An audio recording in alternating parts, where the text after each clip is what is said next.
What's happening? Welcome to the Al and Mark Show. We're coming again with the second episode of this little thing we like to call Fantasy Football.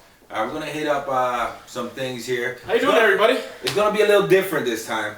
All right, last time we had some stuff written down. It was funny. Everybody chuckled, and then, it was all good. But this time, we're going to give it to you raw. We promised rawness. We're going to give it to you raw. So raw and dirty. That's right. We're coming up. We got There's nothing scripted. All straight out of the computer. We got the whole connection going on right now. We got everything on live, NFL.com live right now.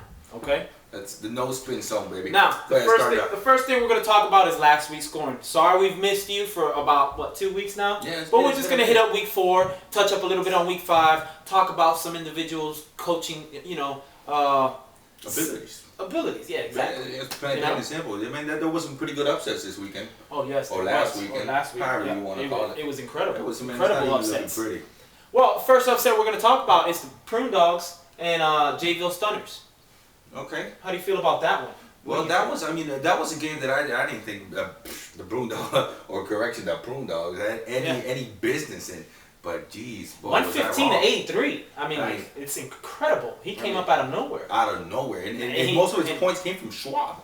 Yeah, and Schwab. It's incredible, and Larry Johnson ran all over Denver. I mean, that's unheard of. I mean, he hasn't done nothing this year, Well, you know what? He did complain. I think it was after week 3. He complained a little bit, and they were like, well, we're going to give him the ball. Let's see what he can do. And the man showed up, man. And unfortunately, it came to the expense of the Jacksonville Stunners. That really hurt Jacksonville, because that was a game sharing the pocket. But I got to tell you about this one. That game was in the pocket. Lavernius Colts stepped up. I mean, that kept the Jacksonville Stunners in the game. I mean, a little bit. But it wasn't even close. Nah, it wasn't. I think the Jacksonville Stunners knew on Sunday afternoon, that the game was lost. It was lost. Yep. I don't even think that coach showed up for practice the next day, right? I don't know. I didn't even see. He logged off, logged on, logged off, and then they just vanished. David Copperfield. Yeah, he was hurt. Yeah, it was not. His heart was hurting. Next big upset last week was Perrine over New York Suns. That was. What can you say about Perrine? Perrine Pitbulls. These guys find a way to win. I mean, Westbrook is hurt. They pull they pull one dude over here from the wire. They bring somebody up from the bench. I mean, what are they doing? They brought Phil Rivers up. I'm gonna say it's a word called resiliency. This guy he's just resilient. He's gonna do whatever it takes to win. Whatever it takes to win. That's right. And I hear that guy's a commissioner from time to time. Oh yeah, he's the commissioner. And there's no height requirement. Just to let y'all know. No. But the New York Suns, what was the big problem? That's a force. That's a force to be reckoned with, and that loss was a real hard hitter for her because Tony Romo still scored about 20-something points last week. It says 28 on here. And you know where it really hurt her, though? Her running back.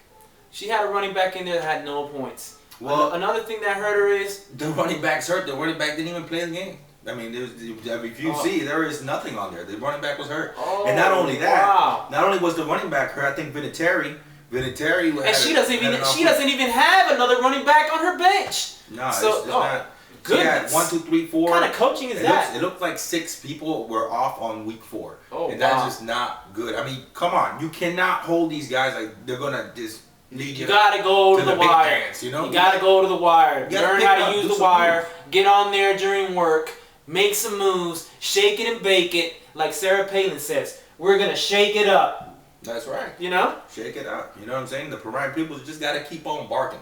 Just keep barking along, man, because they're doing great. Next game, husband and wife. What do you think about that? Lady Scorpions and Dog Catchers, 81-51. That was a humongous upset. Dog Catchers falling by the wayside. I've been saying it all year. Ever since they lost Tom Brady, that's it. Game over. Dog Catchers, peace, see you later. See you next year. And I thought that after he got hurt in week 1. Then week 2, he didn't have a quarterback. And then he stepped up a little bit. I think it was week 2 he stepped up. 3 and whatever. 4, man, it's just a big disappointment. Big trade with Matt Ryan and Julius Jones.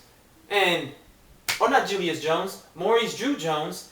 And, at the time, it was a controversial trade because, Matt Castle, he was supposed to be an outstanding quarterback. And what happened? He's not even on the roster anymore. I mean, it's really embarrassing. If you really look at this thing here, Ted Ginn Jr., they had a bye week. All right, Reggie Wayne, bye week. Wow. All right, and you still get blown out. I mean, you score 51 points, barely make it over 50. Wow. I mean, that's just incredible. Come on, man. This is not even pretty. Hit the wire. That's another thing. You guys must hit the wire. There's nothing else to explain. There's nothing else to say. That's what the wire's there for. Coaches, you need to step it up. And and one thing I want to say about Lady Scorpio, she got on here and she chatted. I don't remember who did the interview, but I do remember that she was getting interviewed and she said, they're underestimating me. They don't know I lost week 1, but I'm gonna come back and whoop you, and I'm gonna quote her, whoop you bitches. I mean, that's what she said. Whoa. And she's come and she's whooped some bitches, and I just think the dog catchers are some bitches. Let's move on to the next one. Got Moss Punk and Mean Machine. Wow, what an upset. Not only an upset, but Got Moss Punk did great the week before. All of a sudden, from a no-name team, no-name coach, just came out of nowhere and spanked that booty like he was Colombian. I mean, this is ridiculous. The guy still hasn't changed his name. We called it Hackman Jones. We'll give you another one. How about Got Hack Punk? Got Hack Punk. Yeah, just change your name. It's not working for you. You don't have Moss. The fantasy football gods know that you don't have Moss. They know, they see you as a liar, and unless you change that name, you're not going to win games. Not at all. No games for the rest of the season with the same name. But at least you score more than 51 points. That's one thing that I can say about Got Moss Punk. At least he scored 78 points. Jeez. It's all in the family, though. It's all in the family. Another thing I've noticed, he changed his logo for his team. That's another thing I noticed. He changes it by almost every other day. I don't know what's up with that. I don't know. Now he got a bull. It looks like a bull. It says "Fear Me" or something on there. Maybe we put "Got Bull Punks." Got Bull Punks. You sure don't have Moss? Got Bull We gotta Punks. keep up. But let's keep on moving here. All right, Fearsome Force against Pure Romance. Well, that right there was a humongous upset, and I just want to let everybody out there know that it was 119-54. If you didn't know already. Devastating. Fearsome Force did not even have all his starting players were there. He did not have anybody starting that was on a bye week. No. What happened? So what's going on there? I said it before and I'll say it again. This is definitely a team that I thought was gonna go out there, do some serious things straight off the draft, man. They were out there picking some people. Oh, yes, they were. Good. And boy, I thought it was going to be some head clashing in this game. I thought this game was going to be bam, bam, bam. But she just shocked him. She shocked him. Shocked his ass to sleep, oh, man. My Lord. It's just not going to work that way, man. Got to be a little better. Who else we want to talk about?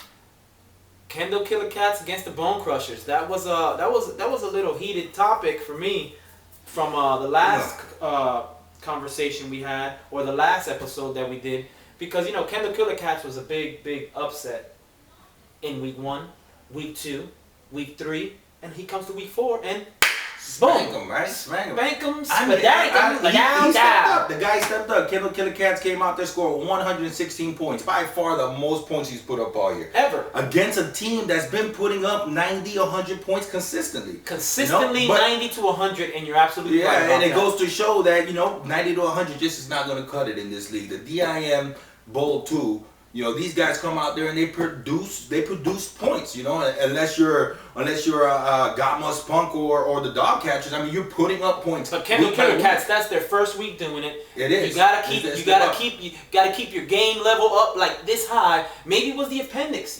Maybe it was the appendix. Maybe.